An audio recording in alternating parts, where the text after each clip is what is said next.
So as for the identification strategy, to simplify this equation, we measure the level of investment with a moving average that depends on the sector. It's a sector-specific moving average and roughly is 1/3 of the depreciation time given by the World Bank. So if the depreciation time of water utility is 30 years, the time that is used for the moving average is 10 years for water. For electricity is 80 years, for telecoms is 4 years, and transportation, I think it's 10 years also. Then we have our variables of interest: freedom from corruption, governance effectiveness, rule of law, quality of regulations, and the number of court disputes. And many controls as population, growth, GDP, inflation, openness. This is the trade of the country, debt, the indebtedness of the country, and the access to finance. So to give you some summary statistics, the scoring of the variables of interest depends on who is collecting the data. So freedom from corruption, which was based on the perception index, the corruption perception index is from 0 to 100. But as you see, for instance, the rule of law, it's more of a mean, where the higher value here is 2, and the lowest is negative. So it depends on the variable, the scoring is not normalized. We just took as they were. I will show you just only one table, because all of the regressions that we run were with so many variables and so many of these models that they would not fit in a page. So here is just only the variables of interest of the preferred specification. And what we find is that all of our variables are significant at the general specification. In a second I will talk for the sectors. So as expected, more corruption, more freedom from corruption, so less corruption leads to higher investments. Also, government effectiveness was not significant, was not found significant, but the rule of law, yes. Although, interestingly, when we added the Gini coefficient, which measures how the disparity of income between the rich and the poor. So that effect of the rule of law disappears. That may be because these two variables are highly correlated. Quality of regulation is significant across all specifications, and also access to finance, although this is not a political variable, the access to finance. Interestingly, also the explanatory power of these variables is very high. For a panel analysis, having R-squares of 0.5 is a very nice result. So what we find is the political regime does not matter for private participation in infrastructure. If it is a democracy or a mixed presidential or even a dictatorship, it doesn't matter. So adding the type of political regime does not matter. What matters is what is inside the country in terms of corruption, for instance, or the quality of regulation. Large markets, of course, have more investments. Less inflation leads to higher investments, and the coefficients associated with 4 of our variables are economically and statistically significant. General results that we get. For instance, decreasing corruption by 10 points increases private participation in infrastructure by almost 7%. That means that if Serbia, which is more or less the size of South Africa, decreases or improves, decreases corruption to match the level of South Africa, they would increase private participation by almost 7%. Improving the rule of law by one standard deviation, that is to say, if Bhutan comes as in terms of rule of law as Jordan, which are more or less of the same size of the economy, that would lead to an increase in private participation in infrastructure by 4%.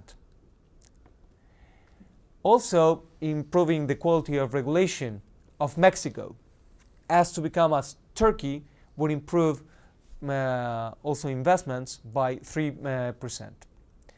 And having one less court case going to court increases investments by 4%.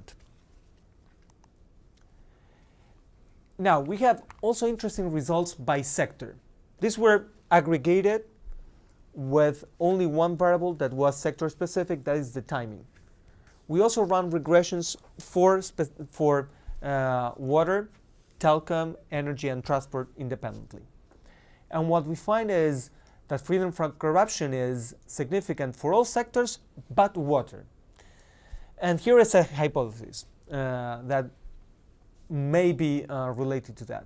That in transportation, because it's very capital intense, it may be that is not about the level of corruption, but entering the market.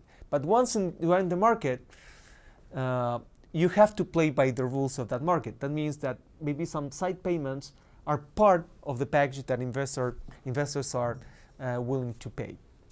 That you get some sort of protection in that sense.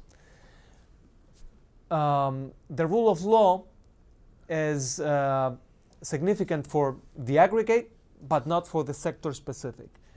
That may be related to the small sample of observations we have once we boil down by sector.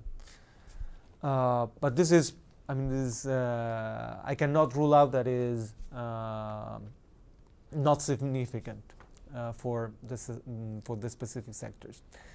The quality of regulation is statistically significant for all sectors but water.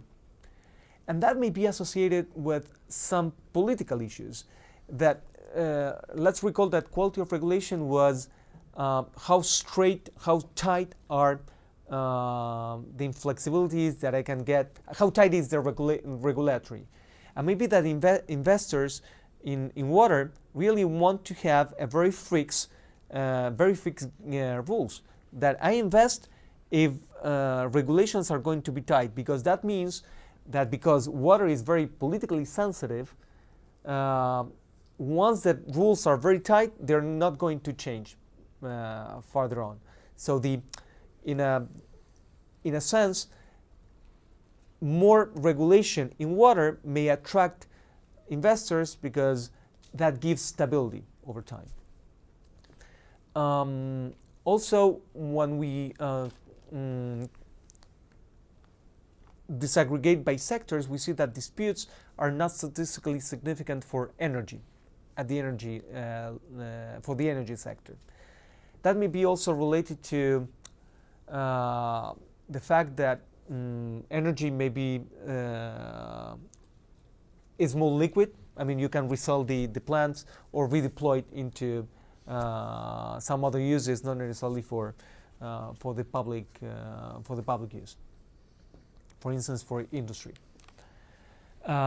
As robustness checks, we run regressions with ear dummies, and results were very consistent.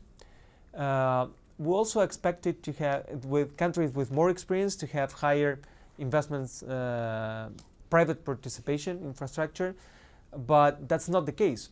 So what may be happening here is not that the quantity, we measure experience by quantity of projects. So more projects is more experience. But here maybe is the quality. So maybe one project, but very well done, increases the quality of that experience, and that drives the private participation in infrastructure. Conclusions. Industry and political stability are key to private participation. Also, results are not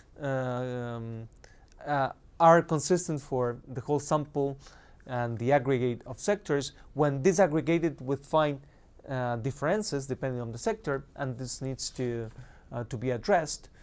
And as the bottom line, we need to address the upstream enable institutions, along with going down to how to apply what we have learned into specific projects.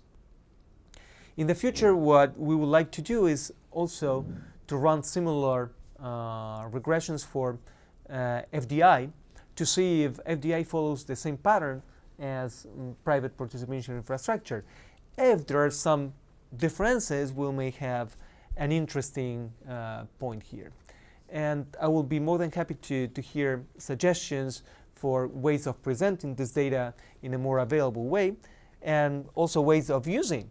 We have this incredible panel data that is assembled, but could be of the use of anybody of you interested in using it. To conclude, I also sympathize with the complexity of the projects, not only being the engineering ones, but also the political ones. So we have to understand more of the mechanics of institution and politics, because they do matter when we address the question of private participation infrastructure. Thank you.